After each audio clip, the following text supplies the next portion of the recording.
안녕하십니까. 서울대학교 산업공학과 강필성 교수님 연구실에서 박사과정으로 재학 중인 김재희라고 합니다. 오늘은 지난 EMNLP 2025에서 발표되었던 Training LLMs to be better text embedders through bidirectional reconstruction 이라는 논문에 대해서 리뷰해 보도록 하겠습니다. 해당 논문 같은 경우에는 LLM을 이용해서 텍스트 임베더 모델을 학습시키는 방법론을 다루고 있습니다. 그래서 본 발표에서는 일반적으로 얘기하는 텍스트 임베더가 무엇인지, 어떻게 해야 연구가 되어 왔는지 잠깐 살펴본 이후 실제 해당 방법론의 기술적인 측면과 결과들을 살펴볼 수 있도록 하겠습니다. 첫 번째로는 텍스트 임베더의 개념입니다. 텍스트 임베더의 시작점이라고 한다면 개인적으로는 버트부터 얘기를 할 수 있을 것 같습니다. 하지만 버트 이후에 나왔던 방법론을 조금 더 말씀을 드려보자면 텍스트 임베더라고 하는 것은 결국에 입력 문장의 정보를 단일 벡터로 임베딩하는 모델이다 라고 할 수 있습니다. 즉 입력 문장의 길이가 얼마나 됐든 고정된 차원의 벡터로서 변환을 해주는 모델들이 모두 텍스트 임베더라고 할 수 있습니다. 가장 간단하게는 버트의 CLS 토큰의 레프레젠테이션이 어떻게 보면 버트를 텍스트 임베더로 만들어주는 것이라고도 할 수 있겠습니다. 버트 이후에 당연하게도 텍스트 임베더 모델들은 텍스트 클래시피케이션, 리트리버, STSS, NLI와 같이 정말 많은 NLU 태스크에서 활발히 활용되어 왔고 최근에는 리트리버 태스크 그리고 리랭킹 태스크에서도 집중적으로 제로샷 성능을 끌어올리기 위한 여러 가지 방법론이 제안되어 왔습니다. 그 중에서도 DPR이라고 하는 방법론이 가장 대표적인 방법론 중 하나인데요. DPR은 2020년에 제안된 텍스트 리트리버용 임베더 학습 방법론이라고 할 수 있습니다. 방법론을 크게 살펴보자면 두 개의 인코더로 구성이 되어 있습니다. 쿼리 인코더는 쿼리를 입력으로 받아서 고정된 벡터 차원으로 만들어주는 인코더라고 할 수 있고, 패세지 인코더는 패세지, 즉 어떤 문단을 입력으로 받아서 똑같은 고정된 차원의 벡터로 변환을 해주는 것을 패세지 인코더라고 할 수 있을 것입니다. 그래서 이 리트리버 태스크에서 원하는 것은 어떤 퀘스천과 그 퀘스천에 대한 관련 정보가 담겨있는 패세지의 유사도가 최대화되고 그 퀘스천과 관련이 없는 패세지에 대한 유사도는 최저로 만드는 것이 목표입니다. 이를 학습하기 위해서 각각 버트로 초기화되어 있는 쿼리 인코더와 패세지 인코더가 산출하는 레프레젠테이션들에 대해 포지티브 레프레젠테이션은 유사도가 최대화되도록, 그리고 네거티브 레프레젠테이션들에 대해 페어에 대해서는 유사도가 최소가 되도록 학습이 진행이 됩니다. 이렇게 진행이 되어 학습된 모델은 레그 시스템의 핵심 검색 모델 혹은 리트리버로서 활용이 되게 되고, 이런 방식으로, 즉 인포엔시 로스를 기반으로 해서 텍스트 임베더를 학습시키는 프레임워크는 이후에도 다양한 방법론들을 통해서 텍스트 임베더 학습 시에 사용되는 기본적인 프레임워크로 동작하고 있습니다. DPR 이후에 발표된 가장 대표적인 연구는 심CSA라고 할 수 있습니다. 심CSA는 지도학습 그리고 비지도학습 상황 각각에 맞는 텍스트 임베더 학습 방법론을 제시하고 있는데요. 흔히들 많이 언급이 되는 심CSA는 사실 이 비지도 학습 상황에서의 심CSA라고 할 수 있습니다. 심CSA가 DPR하고 다른 점이라고 한다면 DPR은 리트리버 태스크, 즉 하나의 쿼리에 대해서 수백만 혹은 수십만 개의 패세지 후보들이 있을 때 그 중에 정답 패세지를 찾는 태스크였다면 심CSA 같은 경우에는 NLI나 STS와 같이 조금 더 일반화되고 조금 더 비교되는 문장들의 쌍이 적은 상황에 대한 태스크에서 높은 성능을 내는 방법론이라고 할 수 있습니다. 큰 틀에서 보자면 DPR과 동일하게 인포엔시 로스를 쓴다든가 아니면은 인베치 네거티브를 쓴다는 점은 동일하게 됩니다. 다른 점이라고 한다면 DPR 같은 경우에는 쿼리와 포지티브 패세지 그리고 네거티브 패세지에 대한 정의가 비교적 명확합니다. 쿼리에 대해서 해당 패세지를 통해서 답변이 가능하면 포지티브 패세지다 라고 정의를 할 수 있는데요. 일반적인 텍스트들 같은 경우에는 사실 이런 식으로 포지티브 패세지를 정의를 할 수가 없게 됩니다. 일반적인 문장들의 나열만 존재하는 데이터셋과 같은 unsupervised 세팅에서는 당연히 쿼리 포지티브 패세지가 없고요. 코리아 포지티브, 네거티브가 존재하는 슈퍼바이즈드 심CSE 상황에서도 다른 텍스트들을 사용하는 연구들은 존재하지 않았습니다. 그런데 해당 연구인 심CSE에서는 아예 언슈퍼바이즈드 세팅에서는 다른 인배치 네거티브들을 네거티브 패세지들로, 그리고 동일 문장을 다른 드랍아웃을 써서 포워딩한 것을 포지티브 패세지로, 포지티브 페어라고 여겼을 때도 충분히 성능이 나온다라는 것을 보이고, 만약에 네거티브와 포지티브 페어를 구할 수 있는 상황이라면 다른 배치 내의 다른 샘플들, 즉 인배치 네거티브를 활용하면 더 높은 성능을 도달할 수 있다라는 얘기를 하고 있습니다. 이를 요약을 해보면 심CSE를 통해서 이후 연구들은 일반화된 텍스트 임베더를 학습할 때 이 포지티브와 네거티브를 잘 구축하기만 한다면 컨트래스티브 러닝, 그 중에서도 인퍼런시 로스를 통해서 학습이 가능하다는 점을 알 수 있는 연구였습니다. 그 이후에 또 특이할 만한 연구라고 한다면 콘덴서 그리고 코콘덴서로 이어지는 시리즈가 있습니다. 콘덴서 같은 경우에는 콘덴서만 말씀을 드려도 사실 충분할 텐데요. 콘덴서 같은 경우에는 비지도 학습으로 진행되는 텍스트 임베더 프리트레인 태스크를 제안을 했는데, 콘덴서 연구는 인퍼런시 로스를 사용하지 않습니다. 대신에 텍스트 임베더가 가져야 하는 특성을 영리하게 이용하고 있습니다.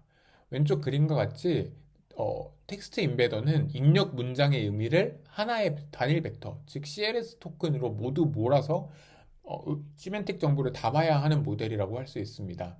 반대로 얘기하면 이 CLS 토큰에 담긴 정보들은 모든 원문의 정보를 담고 있기 때문에 CLS 벡터만 가지고도 원문을 복원할 수 있어야 된다라고 우리는 생각할 수가 있습니다. 그러면 버트의 사전학습 시 사용이 되는 마스크드 랭귀지 모델링이라는 태스크를 진행을 할 때, 원래 마스크드 랭귀지 모델링은 바이디렉셔널 어텐션으로 첫 번째 레이어부터 라스트 헤드까지 진행이 되지만, 콘덴서에서는 라스트 두 개의 레이어는 아예 떼어놓고 밑에 레이어들은, 그러니까 초기 레이어들 같은 경우에는 버트와 동일하게 진행을 하되 CLS로 정보가 몰리게 해서 헤드는 CLS에서만 거의 정보를 받아서 마스크드 랭귀지 모델링을 수행을 하게 합니다. 이렇게 되면 이 마스크 토큰을 복원하기 위해서 모델은 어쩔 수 없이 강제적으로 CLS 토큰에 관련 정보들을 몰아넣어야 하는 방식으로 학습을 이루어지게 됩니다. 실제로 이런 방식으로 사전 학습이 되어 있는 모델에 대해서 트리비아 QI라는 데이터셋에 대한 1K 트레이닝 샘플부터 풀 트레이닝 샘플까지의 학습 결과를 살펴보면 기존 방법론인 버트나 ICT와 비교를 해서 콘덴서가 훨씬 높은 성능을 보이는 것을 알 수가 있습니다. 즉 우리에게 필요한 것은 단순한 MLM 방식의 프리트레인 태스크나 아니면 ICT라고 하는 조금 더 생성 태스크에 가까운 태스크가 아니라 정말로 문장의 의미를 벡터에 잘 담을 수 있는 어떤 태스크를 구축하는 것이 중요하다라는 점을 확인하는 연구라고 할 수 있습니다. 그 이후에 최근에 가장 활발히 되는 연구 분야라고 한다면 LLM200 이후에 나오는 연구들이 되겠습니다. LLM200은 광범위한 데이터로 사전학습이 되어 있는 LLM이 있으니 이 LLM을 텍스트 임베더로 전환하는 방식을 제안하는 연구다라고 할 수 있습니다. LLM200은 사실 두 가지 학습 방법론 혹은 두 가지 스테이지로 구성이 되어 있는데요. 첫 번째인 MNTP 같은 경우에는 버트의 마스크드 랭귀지 모델링을, 즉 입력 문장 중에 일부를 마스크 토큰으로 전환을 하고 해당 토큰에 어떤 단어가 들어왔는지를 맞추게 하는 태스크를 LLM의 사전학습 바이어스와 일치하도록 수정을 합니다. 이때 사전학습 바이어스라고 하는 것은 LLM은 무조건 W2 위치에서는 W3를 맞추도록, 즉 다음 단어로 맞추도록 학습이 되어 있기 때문에 이러한 경향성을 유지해 주는 것이 모델 성능을 그대로 유지하면서 텍스트 임베더로 만드는 데 중요하다라고 논문에서는 주장하고 있습니다. 그래서 MNTP라고 하는 태스크는 마스크 토큰을 있을 때 마스크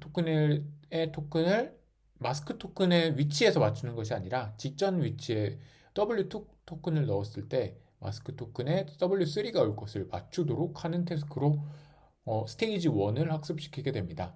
그 이후에 Unsupervised Contrastive Learning, 즉 UCL 같은 경우에는 기존의 심CSE에서 설명했던 방식과 비슷하게 인퍼런시 로스 기반의 컨트래스티브 러닝으로 학습을 진행하게 됩니다.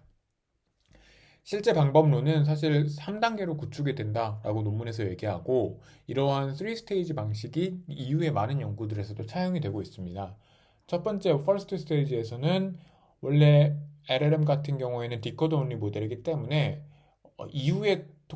이전의 토큰들은 이후에 나올 토큰들의 정보에 어텐드를 하지 못하는 커셔널 어텐션 메커니즘을 쓰고 있으나 이를 바이디렉셔널 어텐션 메커니즘으로 모델 구조를 변경을 함으로써 조금 더 텍스트 인베더로서 시멘틱 정보들을 잘 담을 수 있도록 모델 구조를 변경을 하게 됩니다.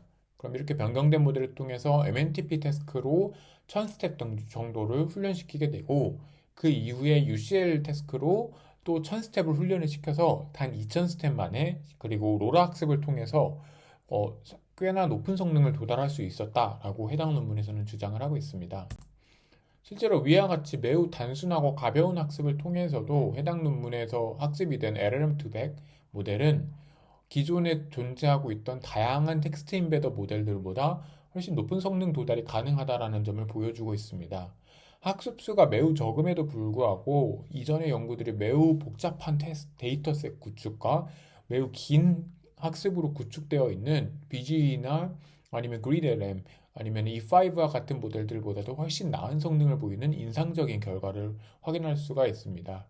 특히나 이 라마 3 8빌리언이라고 하는 모델을 사용하는 것도 역시 BG라고 하는 모델보다도 훨씬 더 높은 성능을 도달하는 데 도움이 되고 있습니다. 즉 이렇다면 결국에는 데이터셋을 구축하는 것만큼이나 LLM을 어떻게 텍스트 인베더로 전환하는 것이 중요한 포인트가 될 수 있겠다라는 점을 해당 논문에서는 강조하고 있다라고 얘기할 수 있겠습니다. 네, 그 다음으로는 앵커 임베딩이라고 부르는 해당 논문에서 제안하는 방법론을 자세히 살펴보도록 하겠습니다. 해당 논문을 대해 언급하기에 앞서서 이 LLM을 텍스트 인베더로 바꾸는 방법론들의 관점을 크게 두 가지로 나눠서 볼 수 있을 텐데요. LLM을 활용한 텍스트 인베더 모델은 이 왼쪽에 있는, 즉 앞서 설명드렸던 LLM200이라고 하는 방법론의 흐름을 따르거나 아니면 오른쪽에 있는 에코 임베딩이라고 하는 방법론을 따르게 됩니다. LLM200은 앞서 설명드린 것처럼 LLM의 모델 구조를 바이디렉셔널 어텐션으로 수정을 시키고 그 다음에 MNTP라는 어댑테이션 태스크를 하나 붙여서 조금 훈련시킨 다음에 기존의 텍스트 인베더처럼 컨트래스티브 러닝을 통해서 학습을 진행시키는 프레임워크로 진행이 됩니다.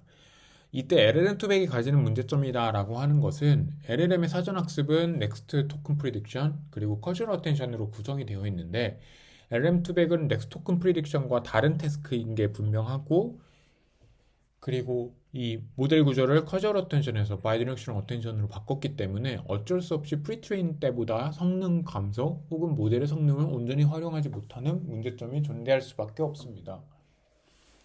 그리고 에코 임베딩 같은 경우에는 원래 클래시컬한 임베딩 모델들은 이렇게 쿼리와 다큐먼트라고 하는 문장이 있을 때이 디코더 온리 모델을 사용을 하게 되면 앞의 문장의 레프레젠테이션은 뒤의 문장의 정보들을 반영하지 못한 채 생성될 수밖에 없습니다. 즉 나는 오늘 밥을 먹었다라는 문장을 레프레젠테이션으로 변환을 할 때 나는이라는 토큰에 대한 정보가 먹었다에 대한 토큰에 대한 정보를 만들 때는 활용이 되지만 먹었다라는 토큰의 정보는 나는이라는 토큰의 정보를 만들 때는 활용할 수 없는 문제점이 존재합니다. 이에 에코 임베딩 같은 경우에는 나는 오늘 밥을 먹었다 그리고 나는 오늘 밥을 먹었다와 같이 두 번 반복함으로써 두 번째 문장에 있는 나는이라는 토큰이 첫 번째 문장에 먹었다라는 토큰의 정보를 어텐션으로 가져올 수 있게 만들어 줌으로써 바이디렉셔널과 비슷한 효과를 가지게 해줍니다.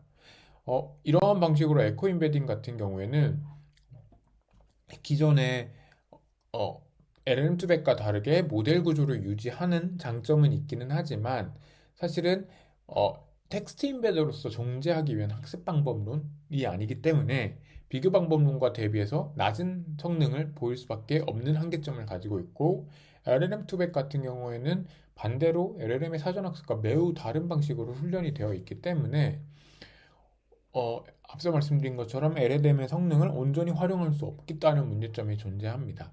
그래서 앵커 임베딩은 이 두 가지 방법론의 한계점을 극복하기 위한 투 스테이지 학습 방법론을 제안하고 있고 이는 구체적으로 LLM200과 달리 모델 구조를 변경하지 않는 커저럴 어텐션을 사용한다든가 아니면 에코 임베딩과 달리 LLM이 텍스트 임베더로서 동작하기 위한 학습 방법론을 쓴다든가 하는 방식이 되겠습니다.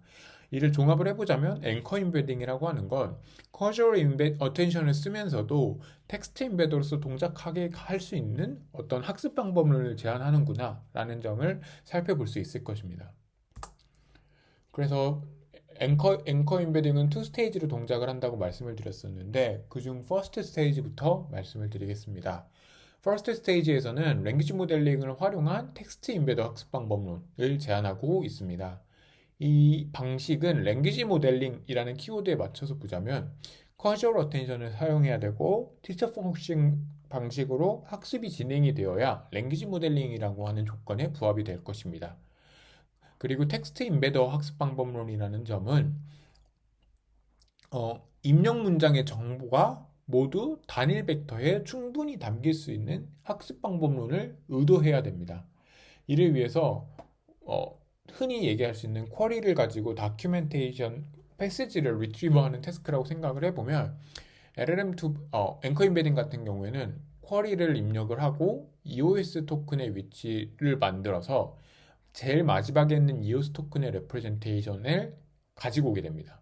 그러면 의도했든 의도하지 않았든 EOS 토큰에는 이전 문장의 모든 정보가 어느 정도 수준은 담겨 있게 됩니다.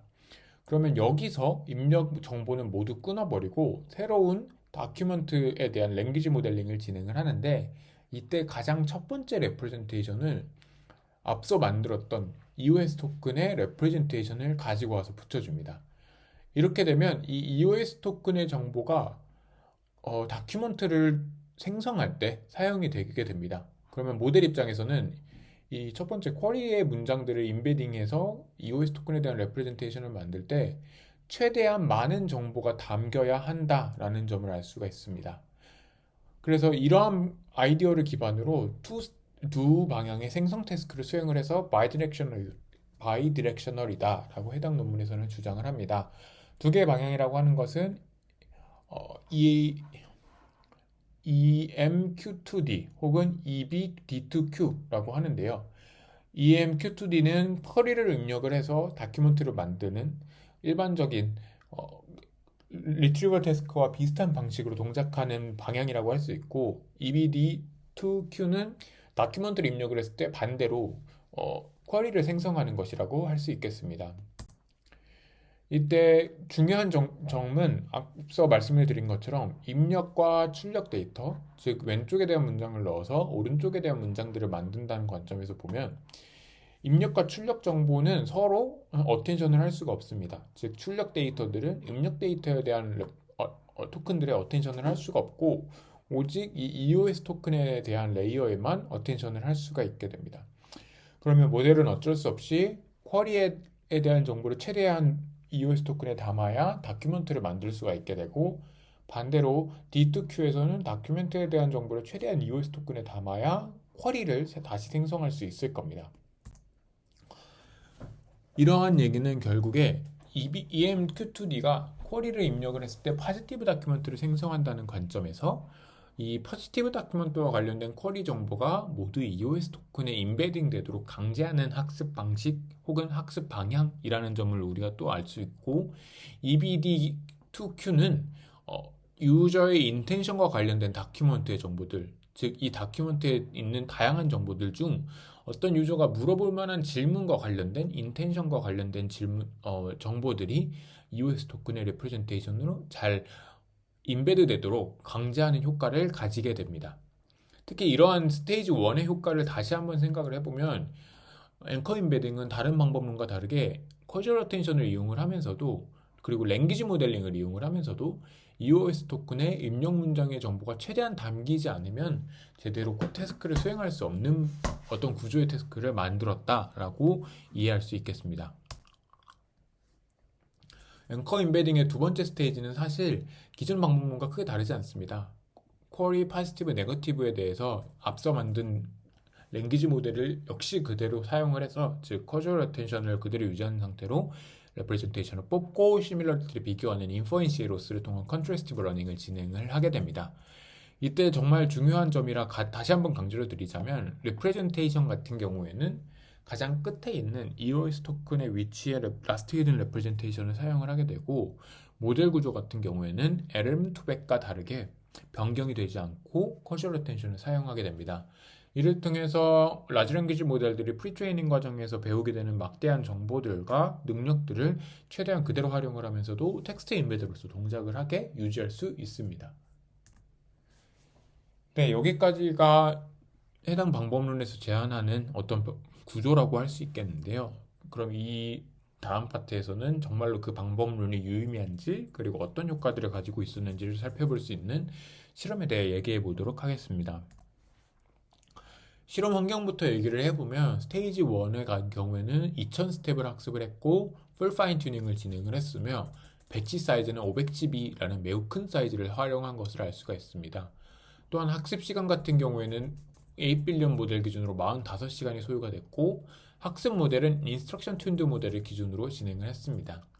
사실 이러한 점들이 다른 LLM200과 다른 점이라고 할 수는 있습니다. 배치 사이즈가 지나치게 크고 풀 파인 튜닝으로 진행이 되면서 인스트럭션 튜닝 되는 모습들은, 물론 LLM200이 이것과 완전히 다르지는 않지만 정말로 이 방법론으로서의 효과 때문인지 아니면 하이퍼 파라미터의 셋업 덕분인지는 조금 모호하게 만드는 부분이 존재하기는 합니다. 어쨌든 이런 식으로 2000 스텝에 매우 비교적 적은 수준의 스텝만 학습을 한 스테이지 1 모델을 가지고 스테이지 2로 넘어가면 1000 스텝이라는 아주 적은 스텝을 학습을 시키는데, 이때는 로라로 학습을 시키게 되고, 배치 사이즈는 마찬가지로 510을 사용을 하면서 로라 학습이었기 때문에 학습 시간이 13시간 정도밖에 걸리지 않습니다.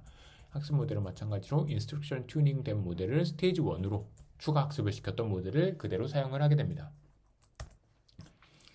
네, 그럼 가장 첫 번째로는 이 스테이지 1을 적용했냐 안 했냐에 대한 토익 익스페리먼트부터 살펴보도록 하겠습니다.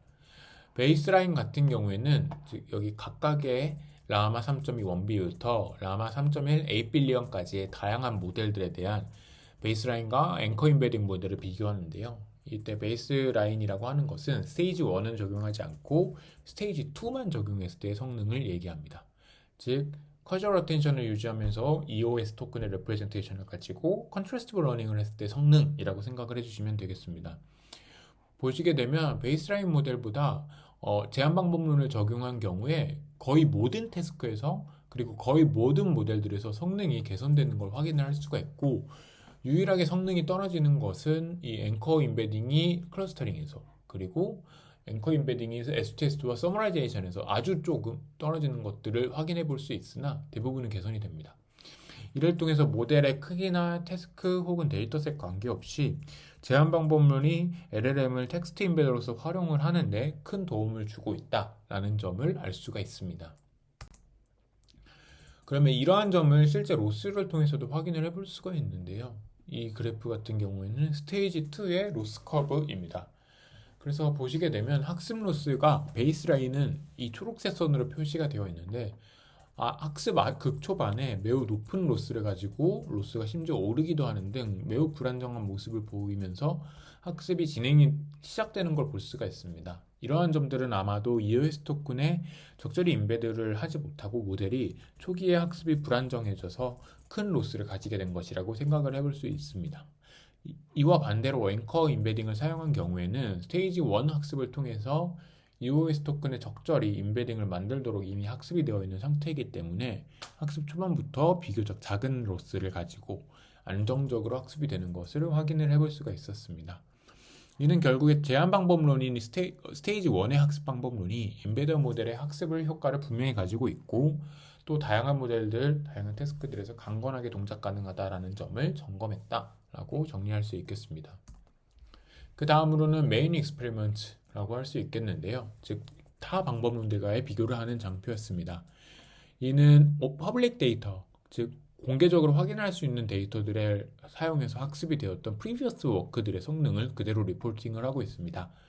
다만 여기서 얘기하는 오픈 데이터로만 학습된 모델과의 성능 비교가 논문에서 얘기하기로는 그 방법론들만이 정말로 데이터로 확인할 수 있어서 공정하다라고 얘기를 하고 있지만, 사실 그런 스탠스를 취하는 논문들이 많지 또 않거니와 클로즈드 모델이라고 하더라도 충분히 성능 비교가 가능함에도 불구하고 진행하지 않은 것은 엄밀한 성능 비교라고 얘기할 수는 없을 것 같습니다. 왜냐하면 이 방법론들 모두 베이스로 사용되는 LLM이라든가 학습 스텝을 얼마나 잡았냐, 아니면 어떤 데이터로 학습했냐가 모두 다르기 때문에 사실 여기서 나타나는 성능 차이가 온전히 앵커 임베딩의 효과다라고 얘기하기는 어렵지만 어쨌든 어느 정도의 경향성은 확인할 수 있겠다라고 얘기하겠습니다. 대부분의 태스크에서 소타에 준하거나 능가하는 성능들을 확인해 볼 수가 있었고, 특히나 비슷한 수준의 데이터나 학습 연산량을 소모하고 있는 LLM 투백과 비슷하거나 더 나은 성능을 꾸준히 보여주는 모습을 보면서 LLM 투백과 비슷하거나 나은 성능을 보이는데도 모델 구조 수정이 필요 없는 방법론이구나 라는 점을 알 수가 있습니다. 결국에 이러한 점을 확인해 보면 텍스트 임베드로서 학습 방법론이 제안하는 게 충분히 탐험론과 비교했을 때도 안정적이고 효과적이다 라는 점을 다시 한번 확인한 것이다 라고 얘기하고 싶습니다. 그 다음으로는 스테이지 1에 해당하는 어블레이션이 진행이 됐었는데요. 이 점은 스테이지 1 내의 두 방향인 D2Q나 Q2D가 정말로 모두 효과가 있는지를 확인하는 실험이었습니다. 즉 컨트래스트 러닝만 진행하는 베이스라인 성능과 D2Q만 하고 컨트래스트 러닝을 했던 실험, 그리고 Q2D만 하고 컨트래스티브 러닝만 하는 실험, 그리고 모두 활용하는 앵커 임베딩 실험의 결과를 확인해 보면 D2Q나 Q2D 모두 사실상으로 큰 성능 차이는 존재하지 않고 베이스라인과 비교를 했을 때 일정한 수준의 성능 개선폭을 계속적으로 보여주고 있습니다.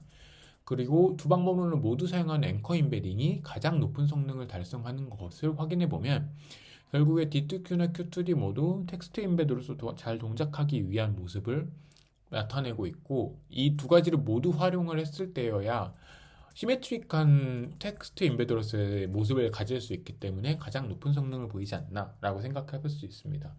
이 이야기는 즉 쿼리 투 다큐멘트로 학습을 하면 텍스트 리트리버 모델로서는 어느 정도 올바른 모습이라고 해볼 수 있습니다. 실제로 D2Q와 Q2D에서 성능 차이가 나는 부분 중에 가장 큰 요소 중 하나는 리트리버 성능 차이가 가장 크게 납니다. 하지만 이런 식으로 학습을 하게 되면 쿼리와 다큐멘트에 가지는 텍스트 특성의 차이로 인해서 발생하는 어시메트릭한 모델의 특성이 발생하기 때문에 D2Q도 같이 학습을 하면 STS나 NLI와 같이 두 텍스트 간의 구분이 거의 어려운 특성을 가지는 문장들에 대한 태스크들인 뭐 STS 아니면 페어 클래시피케이션, 클러스터링 같은 태스크들에서도 좋은 성능을 달성하게 되는 것을 알 수가 있게 됩니다. 또한 이러한 모습들은 베이스라인인 그냥 LLM에다가 스테이지 2를 적용한 경우, 그리고 각각의 방법론에다가 스테이지 2를 적용했을 때 성능을 살펴보게 되면 사실 이 세 방법론 간의 성능 차이는 크지 않지만 베이스라인과는 초반 학습 스텝에서 큰 성능 차이를 보이는 것을 통해서 마찬가지로 로스와 유사한 경향성을 확인해 볼 수가 있습니다. 그 다음으로는 스테이지 자체들에 대한 어블레이션 스터디입니다. 즉 스테이지 1과 2가 정말 효과성이 있냐라는 부분인데요. 예를 들어서 스테이지 1, 2를 합해서 제한 방법론은 총 3000 스텝을 학습을 하게 되는데, 그러면 이 스테이지 1에 대한 2000 스텝이 정말 효과가 있던 건지, 아니면 3000 스텝이라는 파라미터 업데이트가 효과가 있던 건지를 구분하기 위한 실험입니다. 그래서 스테이지 2를 1000 스텝만 진행한 것에 비해서 스테이지 2를 3000 스텝 한다고 해서 성능이 개선되지는 않습니다. 하지만 스테이지 1에 2000 스텝을 할당하면 성능이 개선되는 모습을 보면 확실히 스테이지 1이 학습에 도움이 되는구나 라는 점을 알 수가 있었습니다. 또한 스테이지 1만 적용했을 때 성능을 또 살펴보게 되면 스테이지 1만 적용한 이 빨간색의 경우에는 학습을 아예 안 한 것보다는 당연히 좋은 성능을 보이지만 스테이지 2만 한 거나 아니면 스테이지 1, 2를 진행한 것보다는 현저히 성능이 낮은 걸 확인할 수가 있습니다. 이는 결국에 스테이지 1만 진행을 하는 것은 당연하게도 모델에게 입력된 텍스트들에 대한 정보를 EOS 토큰으로 몰아넣도록 하는 효과를 가지기는 하지만 여전히 텍스트 임베드로서 사용하기에는 한계점이 존재하고, 컨트래스티브 러닝을 사용하는 스테이지 2가 꼭 적용되어야만 정말로 다양한 태스크들에서 높은 성능을 도달할 수 있는 텍스트 임베더 모델을 만들 수 있구나 하는 점을 다시 한번 확인할 수 있었습니다. 네, 여기까지가 제가 말씀드렸던 앵커 임베딩이라는 방법론에 대한 설명이었습니다. 그러면은 결론 지어보도록 하겠습니다. 본 발표에서는 두 가지 점을 정리해 보려고 했었는데요. 첫 번째로는 텍스트 임베더가 최근 가지는 연구의 흐름들이 Retriever, STS, NLI, 클래시피케이션 등 흔히들 MTAP이라고 하는 벤치마크에 속해 있는 다양한 태스크들에서 활용이 되는 언어 모델의 종류를 텍스트 임베더라고 부르게 됩니다. 일반적으로는 MTAP에 대한 벤치마킹을 하려고 할 때는 컨트래스티브 러닝을 통해서 리프레젠테이션 러닝을 진행하는 것이 일반적인데, 최근에는 이러한 흐름에 더불어서 라지 랭귀지 모델을 기반으로 하는 텍스트 임베더 전환 학습 방법론이 활발히 연구가 되고 있습니다. 그러한 연구들 중 하나로서 본 방법론은 양방향, 즉 query to document, document to query에 통한 생성 태스크로 라지 랭귀지 모델 기반의 텍스트 임베더 학습 방법론을 제안을 하고 있고, 특이점이라고 한다면 라지 랭귀지 모델의 구조에 적합한 학습 태스크를 통해서 커주얼 어텐션을 사용을 하면서도 텍스트 임베더로서 전환이 가능했다라는 점이었습니다. 또한 다양한 태스크 및 모델 크기에서 일정한 성능 개선 효과, 즉 강건한 모습을 계속 보여주고 있었고, 다른 방법론과 비교했을 때도 어느 정도는 우수한 학습 효과를 보이면서 일정 수준의 효과는 분명히 존재하는 방법론이다 라고 얘기할 수 있을 것 같습니다. 네, 여기까지 텍스트 임베딩과 앵커 임베딩에 대해서 다룬 발표였습니다. 들어주셔서 감사합니다.